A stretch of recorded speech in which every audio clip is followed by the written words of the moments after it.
अस्सलाम वालेकुम नाज़रीन, welcome to world heritage official. निस्फ सदी से कबल पहले पेशावर के किस्सा खानी बाज़ार के दूर से आने वाले ताजर पड़ाव डालते और अपने सफ़र की दास्तान बयान करते, जिसके जवाब में मकामी ताजर भी कुछ किस्से कहानियाँ सुनाया करते थे। इस बाज़ार की तारीख़ में एक किस्सा मोहम्मद यूसुफ ख़ान का भी है, जिन्हें बाद में दुनिया दलीप कुमार के नाम से जानने लगी।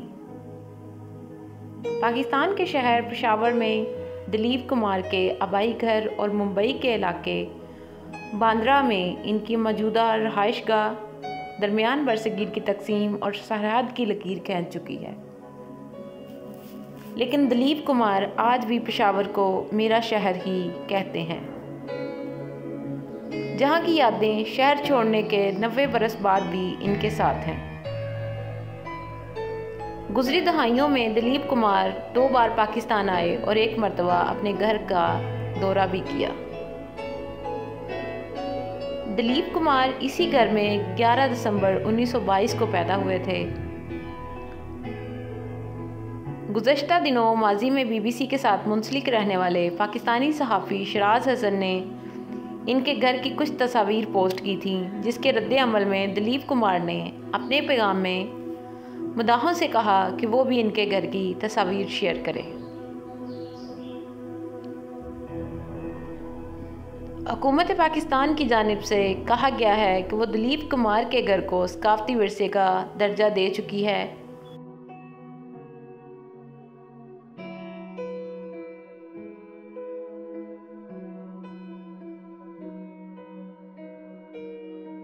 दलीप कुमार अपनी सवाने हयात में बताते हैं कि इस ज़माने में इनके शहर पेशावर को बागात, फूलों और गले का शहर कहा जाता था। कल्ब शहर यानी किस्सा खानी बाज़ार में इनका घर वाक़या था। हमारा बचपन इसी बाज़ार में खेलते कूदते गुजरा। आते जाते वक्त मस्जिद मोहब्बत खान हमारी निगाहों में रहती।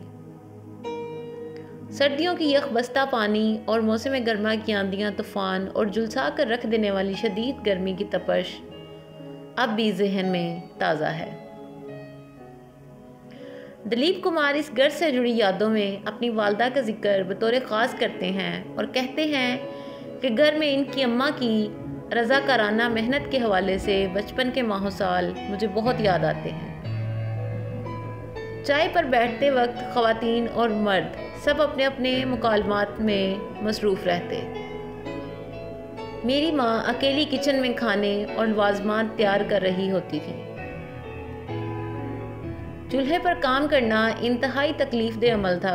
धुएं से अम्मा का सांस तक बंद होने लगता, मगर फिर भी वो लगी रहती थी। वो कहते हैं कि अम्मा का पल्लू पकड़कर इनके पीछे पीछे चलने से मुझे बहुत मुसरत मिलती थी।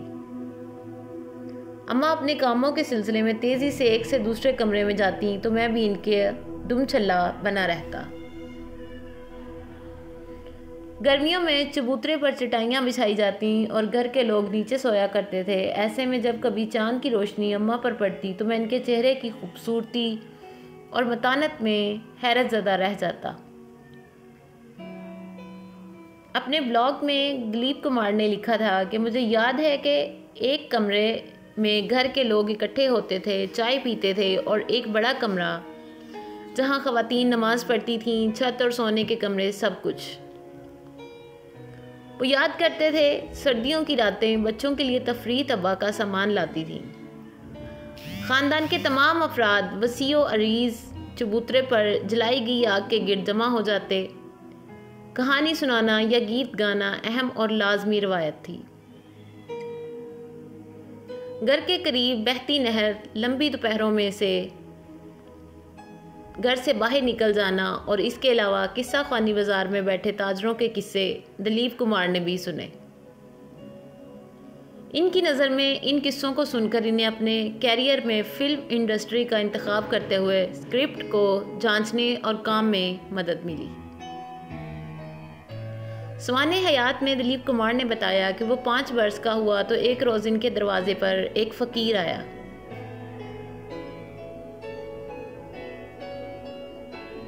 इस वक्त ख़ानदान के तकरीबन सारे बच्चे वहीं मौजूद थे, मगर फ़कीर ने सिर्फ मेरी जानिब देखा और ऐसा देखा कि मेरे चेहरे पर नज़रें गाड़ लीं।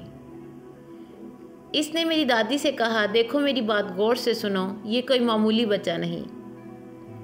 इसने अजीम शोहरत, ख़ास शोहरत हासिल करनी है और बेमिसाल कारनामे सरअंजाम देने हैं। इसे कब्ल वक्त खोना नहीं चाहते हो तो इसको माथे पर काला टीका लगाकर रखा करो। दिलीप कुमार की दादी ने फ़कीर की नसीहत सुनने के बाद इनको गंजा कर दिया और अगली सुबह इनकी पेशानी पर काला टीका भी लगा दिया। दिलीप कुमार बताते हैं कि स्कूल पहुंचा तो बच्चों ने खूब मजाक उड़ाया और तंग भी किया। सर के बाल मूंढने और टीका लगाने का अमल जारी रहा। अपने नए हुलिये के साथ मैं तन्हा तन्हा और खामोश खामोश रहने लगा।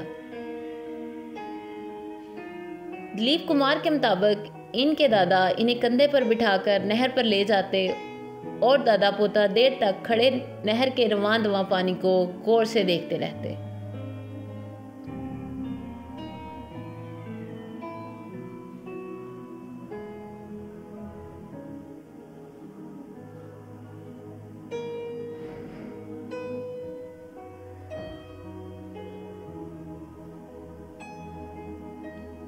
इस वक्त इस घर की हालत आज से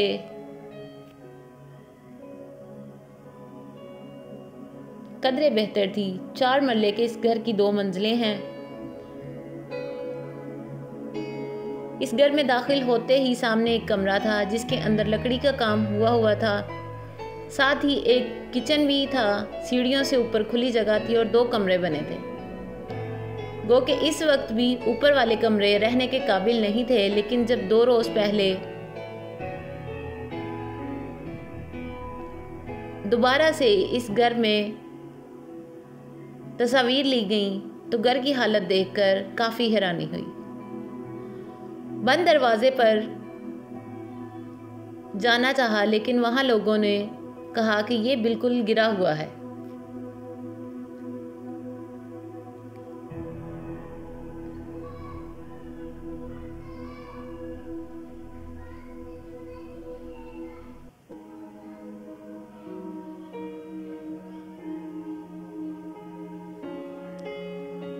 दिलीप कुमार के घर को सकाफती विरसा करार देने का नोटिफिकेशन 2017 में जारी हुआ था। कुछ लोगों का कहना था कि हुकूमत इस घर को गिराकर कमर्शियल प्लाजा बनाना चाहती है, लेकिन महकमा आर्कियोलॉजी के नवादरात से मुतल्लिक एक्ट 2016 के तहत इस इमारत को गिराने से रोका गया, लेकिन इस वक्त तक काफ़ी नुकसान हो चुका था। जी तो नाजरीन, ये थी हमारी आज की वीडियो।